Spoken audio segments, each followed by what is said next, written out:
కృపావార్త కార్యక్రమమునకు స్వాగతం. నేటి ధ్యానాంశము ప్రయాస లేబర్. ప్రయాసపడి భారం మోసుకొనుచున్న సమస్త జనులారా నా వద్దకు రండి, నేను మీకు విశ్రాంతిని కలుగజేస్తున్నాను. చూడండి ఎంత ప్రయాస. రాత్రంతా ఈ యవన బిడ్డలు ఎంతో కష్టపడి లేబర్ చేస్తూ ఉన్నారు. ఒక రోడ్ కన్స్ట్రక్షన్ కానీ, డ్రైనేజ్ బ్లాక్ రిమూవల్ కానీ, ఎంతో ప్రయాస, ఎంతో కష్టం. రాత్రంతా నిద్రపోరు. అట్లాంటి కష్టంలో ఉన్నటువంటి వారందరినీ కూడా యేసుక్రీస్తు ప్రభు పిలుస్తూ ఉన్నారు.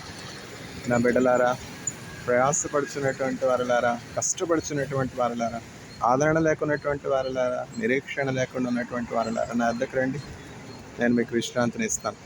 ఇంత కష్టపడినా కూడా వచ్చే జీతం ఎంత అంటే ఆ రోజు కూలి ఆ అవసరతలన్నింటికి కూడా సరిపోదన్నమాట. మన భారతదేశంలో పరిస్థితులు ఇంత దయనీయంగా ఉన్నాయి. దీనికి పరిష్కారం ఏంటంటే మనం పట్టుదల కలిగి ప్రార్థన చేయాలి. ప్రార్థన వలన మార్పు కలుగుతుంది.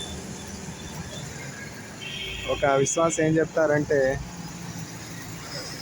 భూలోకంలో కానీ పరలోకంలో కానీ దేవుని యొక్క హస్తాన్ని కదుపగలిగినటువంటి శక్తి, దేవుని యొక్క హస్తాన్ని కదిపి తమకు అనుకూలంగా కార్యాలు చేయించుకొనగలిగినటువంటి శక్తి దేనికి లేదు, కానీ కేవలం ప్రార్థనకి మాత్రమే ఉన్నది.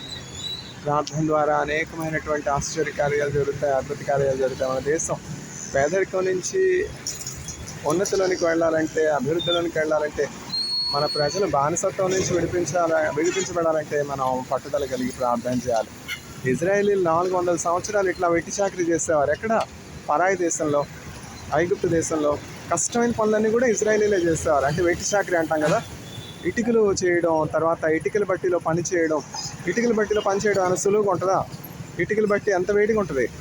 ఆ మన్ను సేకరించాలి, మన్ను అడుసు తొక్కాలి, తర్వాత ఆ ఇటుకలకు కావాల్సినటువంటి ఆ మన్ను తయారు చేయాలి, అవి మోల్డ్స్లో వేయాలి, తర్వాత ఆ ఎండబెట్టాలి. ఎండకి ఎండి వానకి తడిసి ఎంతో కష్టపడి ఇజ్రాయేలీలు ఆ ఐగుప్తు దేశంలో మొరపెడతా ఉన్నారు. అట్లాంటి పరిస్థితులు ఎన్ని సంవత్సరాలు జరిగాయి? 1 సంవత్సరం కాదు, 2 సంవత్సరం కాదు, 4 సంవత్సరాలు వాళ్ళు ఐగుప్తు దేశంలో బానిసత్వంలో ఉన్నారు. అట్లాంటి పరిస్థితుల్లో వారు పరిపూర్ణంగా దేవుణ్ణి మర్చిపోయి ఉండొచ్చు, పరిపూర్ణంగా దేవుడు ఇచ్చినటువంటి వాగ్దానాన్ని మర్చిపోయి ఉండొచ్చు. అందుకని మోషేని దేవుడు పంపి ఆ వాగ్దానాలని జ్ఞాపకం చేసుకుని చేయించి మరలా వారిని వాగ్దాన భూమికి నడిపించారు. మన దేశం కూడా అభివృద్ధి చెందాలంటే మనం ప్రార్థన చేయాలి.